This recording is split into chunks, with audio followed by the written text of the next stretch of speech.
ನಮಸ್ಕಾರ ಪ್ರೀತಿಯ ವೀಕ್ಷಕರೆಲ್ಲರಿಗೂ ಇವತ್ತಿನ ಕಾರ್ಯಕ್ರಮಕ್ಕೆ ಆತ್ಮೀಯ ಪ್ರೀತಿಯ ಸ್ವಾಗತ ಹೇಳ್ತಾ ಇರೋದು ನಾನು ಅನುಷಾ. ಕಾರ್ಯಕ್ರಮದಲ್ಲಿ ನಮ್ಮ ಜೊತೆ ಇದ್ದಾರೆ ಅಥರ್ವ ಸಿದ್ಧಾಪುರುಷ ಡಾಕ್ಟರ್ ವಿಷ್ಣುದತ್ತ ಗುರುಜಿಯವರು. ಗುರುಗಳನ್ನ ಕಾರ್ಯಕ್ರಮಕ್ಕೆ ಬರ್ಮಾಡ್ಕೊಳ್ಳೋಣ. ನಮಸ್ತೆ ಗುರುಗಳೇ, ಕಾರ್ಯಕ್ರಮಕ್ಕೆ ಆತ್ಮೀಯ ಸ್ವಾಗತ. ಗುರುಗಳ ಇವತ್ತಿನ ಪ್ರಶ್ನೆ ಕುಟುಂಬಕ್ಕೆ ಸಂಬಂಧಪಟ್ಟ ಹಾಗೆ ಕೇಳ್ತಾ ಇದ್ದೀರಿ. ಈ ಕುಟುಂಬದ ಸಂಪತ್ತು ಒಂದಾಗಬೇಕು ಅಂತಂದರೆ, ಯಾಕಂದರೆ ಗಂಡ ಒಂದು ಕಡೆ ಮಗ ಒಂದು ಕಡೆ ಈ ರೀತಿ ಎಲ್ಲೋ ಒಂದು ಕಡೆ ಸ್ಪ್ಲಿಟ್ ಆಗಿಬಿಟ್ಟಿರ್ತಾರೆ ಅಂತ ಹೇಳ್ಬೋದು. ಸೊ ಅವರೆಲ್ಲ ಒಗ್ಗಟ್ಟಾಗಿ ಇರಬೇಕು, ಅವರ ಸಂಪತ್ತು ಕೂಡ ಏಳಿಗೆಯನ್ನು ಕಾಣಬೇಕು ಅಂತಂದರೆ ಏನು ಮಾಡಬೇಕಾಗತ್ತೆ? ತಂತ್ರ ತಿಳಿಸ್ಕೊಟ್ಬಿಡಿ. ಯಾಕಂದರೆ ನೀವು ಹೇಳುವಂಥ ತಂತ್ರಗಳು ಸಾಕಷ್ಟು ವೀಕ್ಷಕರಿಗೆ ಇಷ್ಟ ಆಗ್ತಾ ಇದೆ, ನನಗೂ ಕೂಡ ಪರ್ಸ್ನಲಿ ಇಷ್ಟ ಆಗುತ್ತೆ. ತುಂಬ ಸಿಂಪಲ್ ಆಗಿರುತ್ತೆ, ತಂತ್ರವನ್ನು ತಿಳಿಸ್ಕೊಡಿ ಗುರುಗಳೇ. ಓಂ ವಿಶ್ವಸ್ಮೈ ನಮಃ. ಪ್ರೀತಿಯ ಬಂಧುಗಳೇ, ನೀವು ಈಗ ಕೇಳಿದ್ರೆ ನನ್ನನ್ನು ಅವರು ಮಾಂತ್ರಿಕರೋ ತಾಂತ್ರಿಕರೋ ಅನ್ಕೋತಾರಷ್ಟೇ.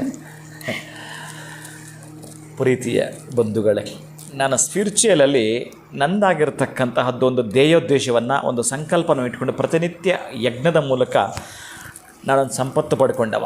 ಯಜ್ಞದ ಮೂಲಕ ನನ್ನದೇ ಆಗಿರ್ತಕ್ಕ ಸಂಪತ್ತನ್ನು ಯಜ್ಞದ ಮುಖಾಂತರ ಪಡ್ಕೊಂಡವ. ಅದಕ್ಕಾಗಿ ನಾನು ನಿಮಗೆ ಈ ತಂತ್ರ, ಈ ತಾಯಿ ಆಗಿರೋ ಒಳಗೆ ಬಹಳ ನೋವಿರುತ್ತೆ.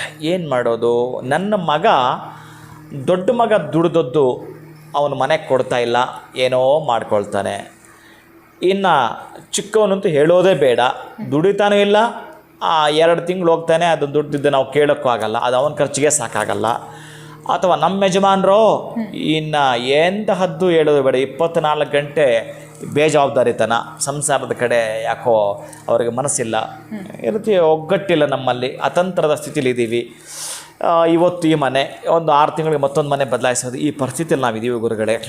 ಎಂತ ಮಾಡೋದು ಅನ್ನೋ ತಾಯಿ ನೋಪಟ್ಟು ಆ ಮಗನಿಗೂ ಬುದ್ಧಿವಾದ ಹೇಳಾಯಿತು, ಸರಿದಾರಿಗೆ ಬರಲಿಲ್ಲ. ಇನ್ಯಾರ ಹತ್ರ ಹೋಗಿ ಬಂದರು, ಒಂದು ಪೂಜೆ ಮಾಡಿಸಿದ್ರು, ಅದು ವರ್ಕೌಟ್ ಆಗಲಿಲ್ಲ.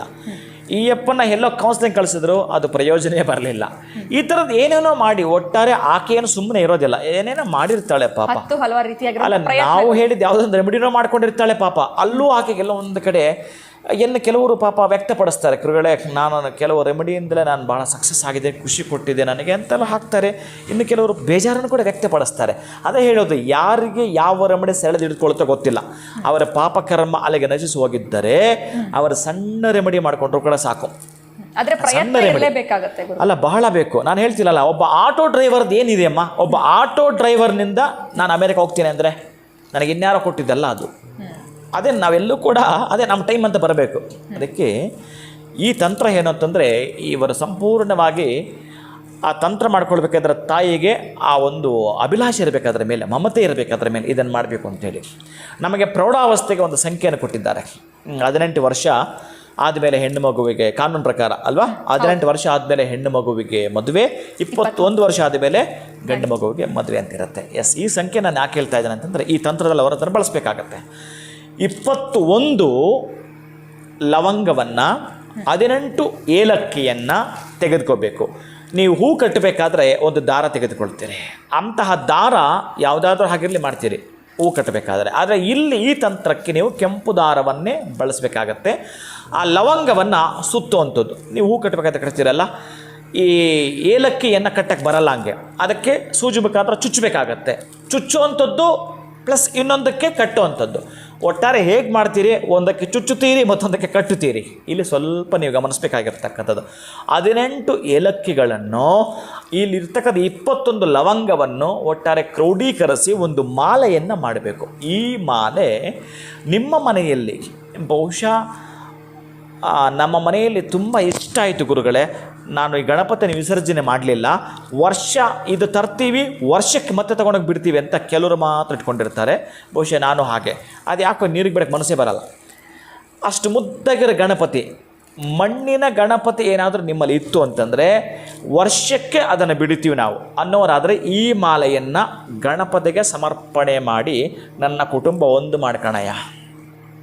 ಒಬ್ಬೊಬ್ಬರು ದಿಕ್ಕಾಪಾಲಾಗಿದ್ದೀವಿ, ಅದು ಮನಸ್ಸುಗಳಿಂದನೂ ದೂರ, ಆರ್ಥಿಕ ವೃತ್ತಿಯಲ್ಲೂ ಕೂಡ ದೂರ ಆಗಿದ್ದೀವಿ. ಒಟ್ಟಾರೆ ನಾವು ಒಂದಾಗಬೇಕು ಅನ್ನಲಿಕ್ಕೆ ಈ ತಂತ್ರವನ್ನು ಮಾಡಿಕೊಳ್ಳುತ್ತೀರಿ. ಅಥವಾ ಗಣಪತಿ ಇಲ್ಲ ಗುರುಗಳೇ, ನಿಮ್ಮ ಮನೇಲಿ ಯಾವುದೋ ಒಂದು ಫೋಟೋ ಇದೆ, ಆ ಫೋಟೋಗಾದರೂ ಈ ಹಾರ ಹಾಕಿ.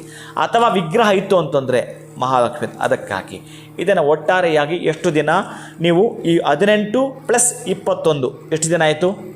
ಎಷ್ಟು ದಿನ ಆಯ್ತಮ್ಮ? 39. ಕರೆಕ್ಟೇನಾ? ನಾನು ಮ್ಯಾಥ್ಸಲ್ಲಿ ವೀಕು.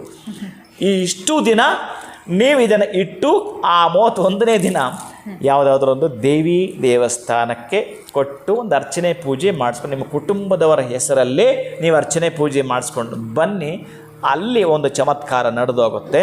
ಅಲ್ಲಿ ಒಂದು ಕೀರ್ತಿ ಪತಾಕೆಯನ್ನು ನೀವು ಮಾಡಿದಷ್ಟು ಎಷ್ಟು ಖುಷಿ ನಿಮ್ಮ ಮನಸ್ಸು ಕೊಡುತ್ತೆ ಅಂತಂದರೆ, ಅಬ್ಬಾ ಈ ರೆಮಿಡಿ ಗುರುಗಳು ನನಗೆ 6 ತಿಂಗಳ ಮೊದಲು ಹೇಳಬಾರ್ದಾಗಿತ್ತು ಅಂತ ಅನಿಸುತ್ತೆ. ಅದು ನಿಮ್ಮ ಕರ್ಮನೂ ಕಳಿಯಬೇಕು. ಅನೇಕ ಮಾಡಿ ಮಾಡಿ ಮಾಡಿ ನೀವು 6 ತಿಂಗಳ ಹಿಂದ್ಗಡೆ ಇದನ್ನೇ ಮಾಡಿದ್ರು ಬಹುಶಃ ನೀವು ಆಗ್ತಾ ಇರಲಿಲ್ಲ.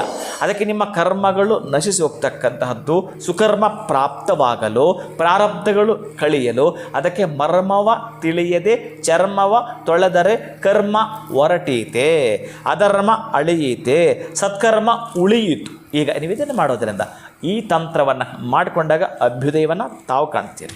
ಖಂಡಿತ ಗುರುಗಳೆಲ್ಲ ಒಂದು ಕಡೆ ಕುಟುಂಬದ ಸಂಪತ್ತು ಒಂದಾಗಬೇಕು ಅಂತಂದರೆ ಸಿಂಪಲ್ ಆಗಿರುವಂಥ ತಂತ್ರ 21 ಲವಂಗ ಜೊತೆಗೆ 18 ಏಲಕ್ಕಿಯ ಹಾರವನ್ನು ನಾವು ಯಾವ ಒಂದು ವಿಗ್ರಹ, ಗಣೇಶನ ವಿಗ್ರಹ ಆಗಿರ್ಬೋದು, ಫೋಟೋಗೆ ಧಾರಣೆಯನ್ನು ಮಾಡಬೇಕಾಗತ್ತೆ ಅನ್ನೋದ್ರ ಬಗ್ಗೆ ತಿಳಿಸ್ಕೊಟ್ಟಿದ್ದೀರಾ. ತುಂಬ ಸಿಂಪಲ್ ಆಗಿತ್ತು. ಬಹಳ ಧನ್ಯವಾದಗಳು ತಮಗೆ. ನಮಸ್ಕಾರ.